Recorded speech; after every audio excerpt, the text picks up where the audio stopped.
For my guided meditation, I decided to do a walking meditation. I arrived at this idea by looking to what I particularly liked in my meditation practice. Overall, I realized that a minimalistic meditation that aimed to alleviate and diminish discomfort appeared to be the one best suited for me. After researching, I determined that this walking meditation practice hits all those points. For diminishing discomfort, I looked towards Kabat-Zinn, who stated that if the body feels the slightest discomfort, it will shift to be more comfortable or it will call on the mind to find something else for it to do. Therefore, walking would provide the body an activity to do and address the body's desire to shift posture. Further, I learned that physical rhythms actually allow the mind to be alert. From Shaw, he states that a sense of peace is found in the exploration of a rhythmic bodily activity, with alertness, for instance, to the moment of letting go at the shift between one foot to another. Therefore, instead of being distracting, a walking meditation would go hand in hand with the goals of meditation. With these ideas in mind, I formulated a 5 step process through which one would accomplish this walking meditation. First, I would guide my listeners to stand up and have a straightened and dignified posture. Coming from Kabat-Zinn again, by adopting an erect and dignified posture, we allow the breath to flow most easily. Although the statement concerns sitting meditation, I have modified the instruction to fit the standing meditation better. The following clip displays how I conveyed this instruction in my meditation practice. Now, stand tall and erect, releasing any tension in the body, focusing on your back. Make sure it is straight, as if reaching towards the sky. Following this initial instruction, I then asked the listeners to breathe with me in order to establish a rhythm of breath, which according to Holzel provides the practitioner an object to return to after the mind has wandered off. As heard in the following clip, I asked the listeners to breathe in and breathe out with me. Now, bring your attention back to the physical and begin to focus on your breath, focusing on the physical sensation of the breath entering your lungs, followed by the slow escape of air. Together, take a deep breath in and a slow breath out. Then another deep breath in and a slow breath out. One more time together.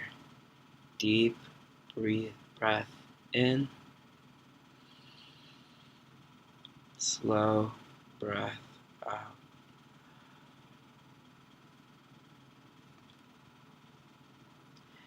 As you return to your normal rhythm of breath, remember to keep the breath as the focus of your attention. After establishing this rhythm, I then instructed listeners to align the parts of the breath with the parts of walking. According to Dreyfus, this alignment of breathing and walking integrates the present moment of experience with the temporal flow of experience.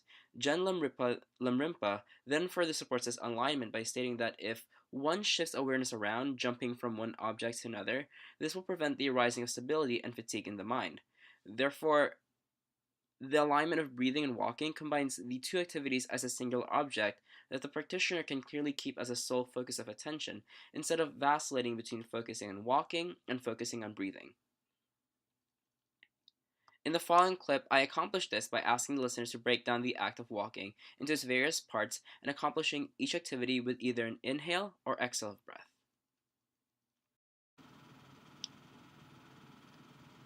Now, to begin this walking meditation, we must align the breath with our walk. To start, as you inhale your next breath, raise your right leg up. Breathe in. Then, as the breath slowly escapes, slowly place your right foot down.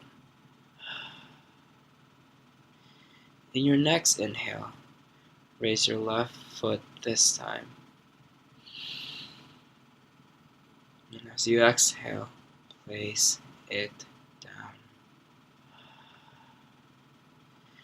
Now, raise your right foot again as you inhale, but step back as you exhale.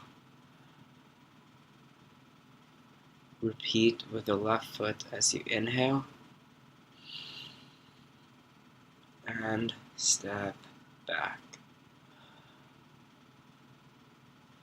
Repeat the cycle of walking back and forth for the rest of the meditation.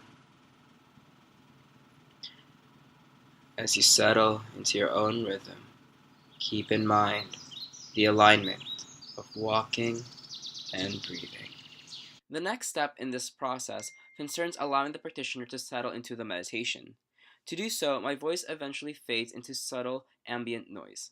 This choice of utilizing ambient noise was influenced by Kabat-Zinn's statement that ambient noise allows one to simply hear what is there to be heard moment by moment without judging or thinking what you are hearing, just hearing sounds as sounds. Now, for this particular meditation practice, I utilize ambient forest noises like birds chirping to create a soothing mood akin to walking in the woods on a sunny day.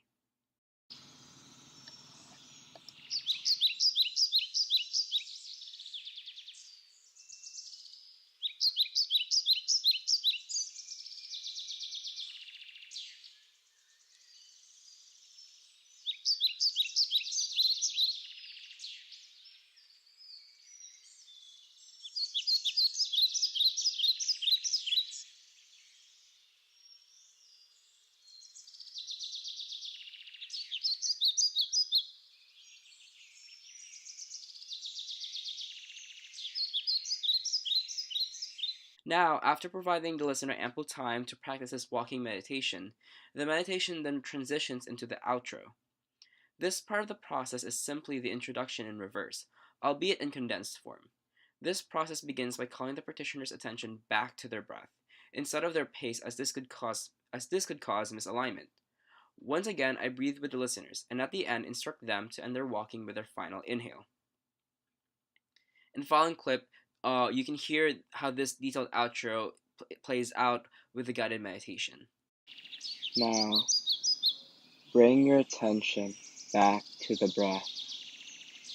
Wherever you are in your walk, keep in mind the pace as you inhale and exhale.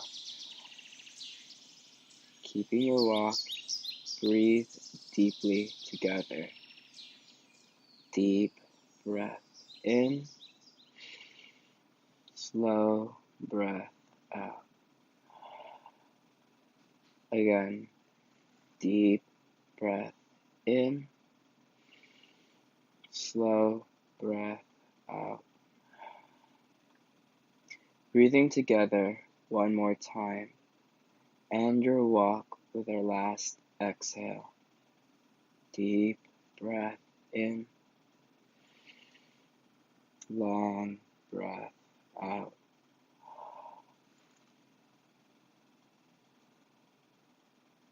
After peer evaluation, a number of positives and negatives were highlighted with my guided meditation. One big positive concerned my instructions imagery. As a whole, my peers found the instructions to be clear as well as vivid with its imagery, citing my comparisons like reaching for the sky and being planted into earth.